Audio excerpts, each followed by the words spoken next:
1993, a patch of jungle on the island of Borneo. A geologist tells his broke boss he knows exactly where to drill for gold.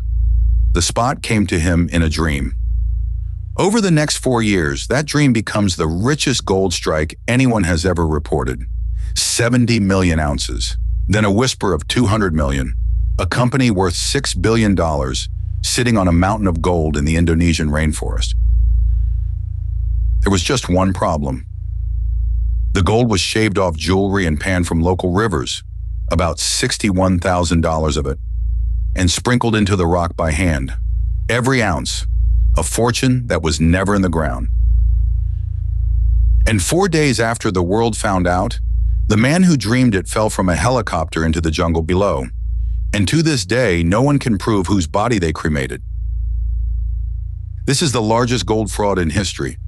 How do you salt an entire mountain and fool every expert on Earth?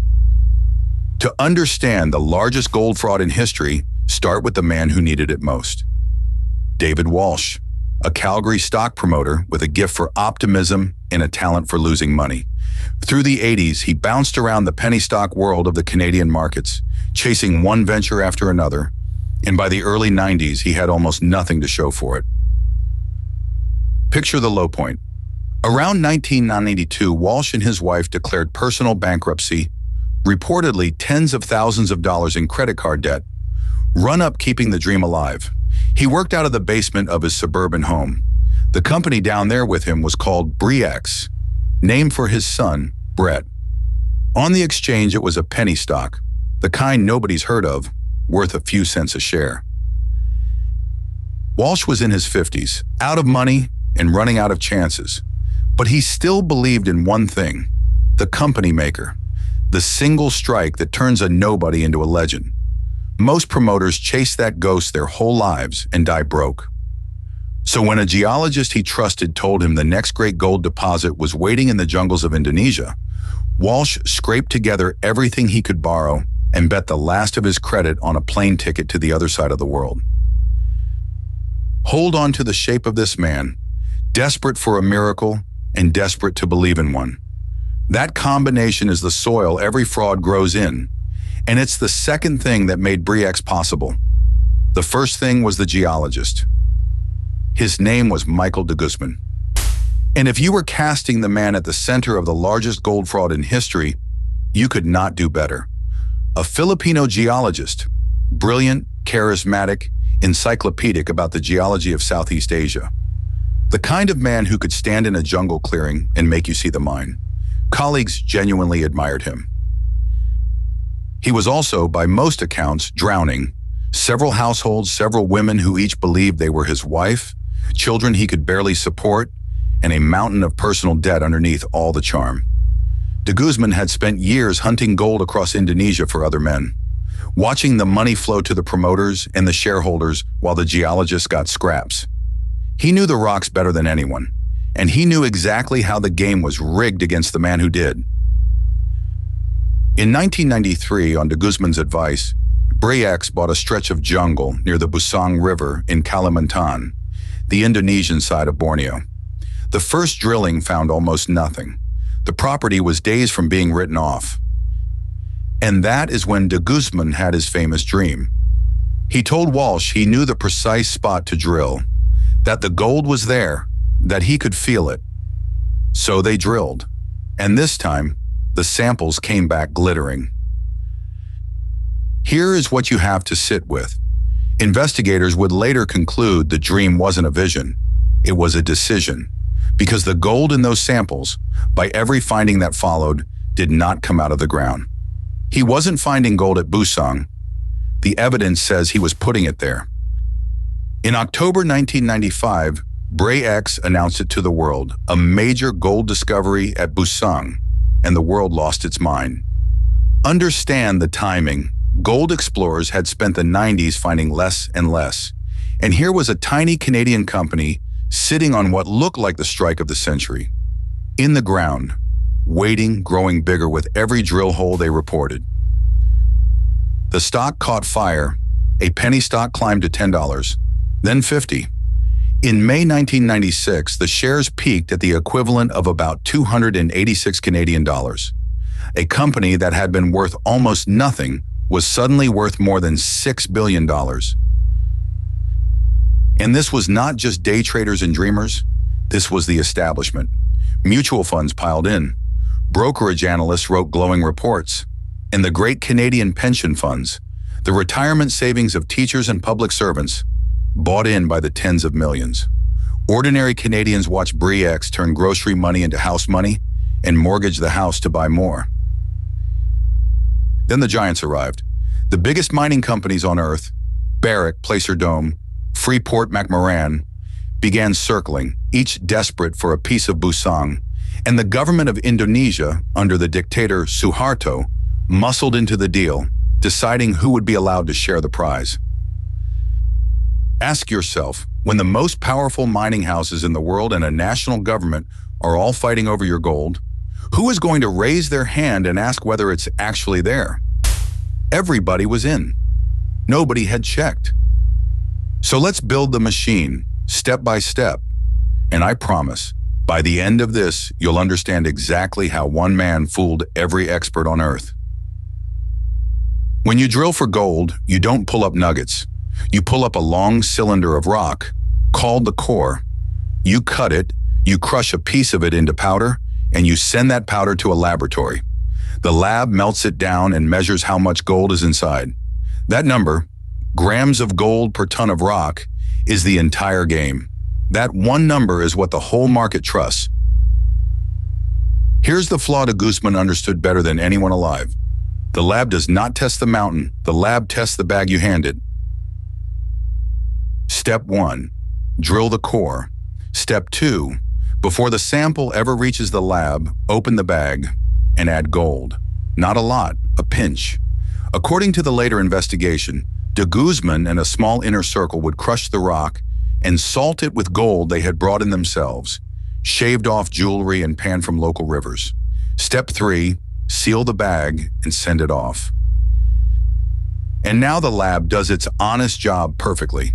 It melts down exactly what it was given, finds the gold that was added, and reports a rich result. The paperwork is flawless. The assay is accurate. The gold is real. It is simply in the wrong bag. Then comes the flywheel.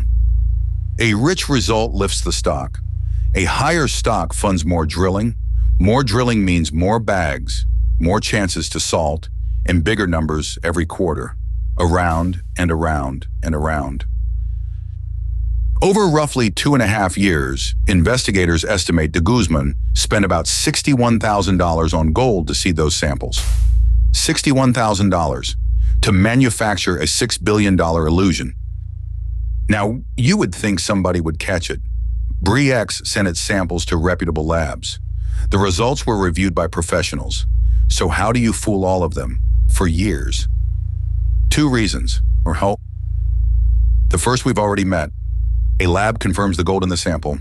It does not certify that the sample came from where you claim it did, and nobody independent stood over that core from the drill rig all the way to the lab door. The chain of custody ran straight through the men doing the salting. The second reason is the detail that should have blown the whole thing open, because it was hiding inside the gold itself. Gold that forms inside solid rock has a specific look under a microscope. Angular, crystalline, sharp-edged, grown in place under heat and pressure. But the gold de Guzman was using came from rivers and from jewelry, and river gold is different. It's rounded, tumbled smooth, worn soft at the edges, like a pebble that's spent 1,000 years in a stream. The gold in Bre-X's samples was the wrong shape. It was placer gold, river gold, sitting in what was supposed to be a hard rock deposit. To a mineralogist who actually put it under a lens, that is not a subtle clue. That is a signed confession. But almost nobody looked that closely, because almost nobody wanted to. The numbers were staggering, the stock was screaming upward, and the estimates just kept climbing. First 30 million ounces of gold, then 60, then 70, and then de Guzman's camp floated a figure that would have made Busang the single biggest gold deposit ever found on planet Earth. 200 million ounces. 200 million ounces. The real figure, when they finally drained the story to the bottom, was essentially none. The richest gold mine in the world was a rumor with a pebble in it. A fraud this large needs one thing above everything else: control. And around the gold, de Guzman built a fortress. Busang sat deep in the Borneo jungle, remote, hard to reach, easy to close off. The handling of the samples ran through a small, loyal inner circle. De Guzman and two fellow geologists he trusted completely. They controlled the core, they controlled the bags. They controlled what left that site and what the outside world was ever allowed to see. And there was a habit at Busang that, in hindsight, screams. Bre-X did something most serious explorers would never do. It crushed the entire drill core, the whole cylinder, into the sample. Normally, you split the core in half. You test one half and you keep the other locked away, untouched, so that anyone who doubts your numbers can come back later and test the twin. That saved half is the receipt. It's the physical proof that you didn't cheat. Bre-X kept no receipt. It crushed everything, so there was no clean, unsalted half sitting in any warehouse for a skeptic to check against. And then, in January 1997, at the very height of it, a fire tore through the Busang site office and destroyed a mass of the project's geological records. Now, investigators were never able to establish how that fire started, so log it honestly, unexplained. I'm not going to tell you it was set, but look at the pattern it sits inside. No split core, no independent chain of custody, and now no records. Every door that could let a skeptic in had quietly been welded shut. By late 1996, Bre-X was not really a stock anymore. It was a national obsession. This one company made up a huge slice of the Toronto Exchange's mining index. It was on magazine covers. Walsh, the bankrupt from the basement, was being toasted as a mining visionary. De Guzman was a rock star among geologists, and the money kept pouring in, from pension boards down to cab drivers with a hot tip. But a discovery this big cannot stay small and private. Everybody wanted the gold, and the fight over who would actually control Busang turned into a brawl involving the largest miners on the planet and the government of Indonesia itself. And that brawl produced the one thing assaulting fraud cannot survive. To settle who got what, a real mining company was finally going to put its own drill into that ground. Enter Freeport McMoran, an American mining giant, brought in as a partner in the deal, and Freeport did not care about Bre-X's press releases, or its soaring stock, or its magazine covers. Freeport cared about exactly one question: is the gold there? So Freeport's geologists went to Busang to do the most boring and the most lethal thing in this entire story. They started drilling their own holes. Not somewhere across the property, right next to Bre-X's, 1.5 meters away. Same rock, same depth, a technique called twinning, designed to reproduce a result and prove it's real. If the gold at Busang existed, Freeport's twin holes would hit the same rich seam Bre-X had been reporting for years. Keep your eyes on those twin holes. Everything, the $6 billion, the pensions, and a man's life, comes down to what came up out of them. Early 1997, Freeport drills its twin holes at Busang, 1.5 meters from the Bre-X holes that had reported spectacular gold. And the core comes up, barren. Insignificant gold, traces, nothing remotely like a mine. So Freeport drills again, same result. They run the assays and then they run them again, because a result this stark against the most famous gold deposit on Earth demands certainty before you say a word out loud. 1.5 meters from a reported bonanza, and there's nothing there. There is only one way a rich hole sits 18 inches from an empty one. Somebody put the gold in the first hole by hand. By March 1987, the message reaches the top. Freeport's due diligence is finding insignificant amounts of gold. Behind the scenes, the panic is total. Bre-X scrambles, demands more testing, and brings in an independent firm, Strathcona Mineral Services, to review everything and settle the question once and for all. But the market can smell blood. When word leaks that Freeport's results are disappointing, the stock convulses. In a single stretch of trading, Bre-X sheds billions in value. Some $3 billion evaporating in minutes as the trading halts hit and the sell orders stack up. A dream that took 4 years to build begins coming apart in hours. And in the middle of that collapse, after Freeport's negative results are known inside the company, but before any final verdict is public, Michael de Guzman is summoned. He is asked to fly back to the Busang site to face the due diligence team and to explain the impossible, how the richest gold mine on Earth could be empty. On the 19th of March 1997, he boards a helicopter over the Borneo jungle. He never lands. Here is where I have to be careful, because this is the part of the story where almost everything is disputed, and I'm not going to pretend otherwise. What is established? On March 19, 1997, Michael de Guzman was aboard a helicopter flying toward the Busang site. Roughly 20 minutes into the flight, he was gone, fallen from the aircraft into dense jungle, hundreds of meters below. 4 days later, a badly decomposed body was recovered from the rainforest. The official ruling was suicide. Investigators pointed to notes reported to be found with his belongings and to accounts that he was ill, hepatitis, malaria, and buckling under the pressure of a fraud about to be exposed. On that reading, a cornered man chose the jungle over what was coming. But almost nothing about it is clean, and what follows I offer as open questions, not answers. The body was recovered missing its hands and feet, and by some accounts was hard to square with a simple fall. It was identified largely on circumstantial grounds, and there were claims the remains didn't match de Guzman's dental records, that he wore dentures the body did not have. No DNA test ever settled it. The body was cremated quickly. Into that vacuum, the theories rushed, that he was murdered, thrown out or killed earlier to keep him silent, that he faked the entire thing. A man reportedly holding several passports and several identities who could disappear into Southeast Asia and never be found. In the years after, there were unverified reports of money reaching one of the women who called herself his wife and unconfirmed sightings. Let me be precise because it matters. Every one of those alternatives is speculation.